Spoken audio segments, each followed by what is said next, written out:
کسایی که موتورهای فلکس واگن داره 2022 بر موتورها معمولا اسپارک پلاک ها بین 50 تا 60 هزار مایل اگه شما درایو میکنین، اگر بر موتور چیزی شما مشکل مس فایرینگ میبینین، حتما به خاطر که تیلا بسیار زیاد خراب شده حتما اسپارک پلاک هاش بکشین از جایش، پس دوباره سلندر پاک کاریش میکنین، بعد سلندر اسپارک پلاک های نوش برش گرفتین.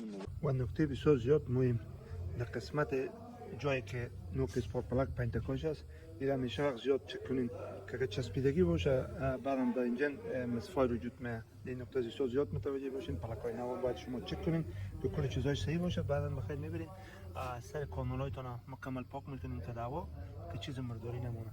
این موضوعات تونپ بود که براتون یادآور شدم. چنج اسپارک پلاک به نام تونپ میگه. زنده باشید.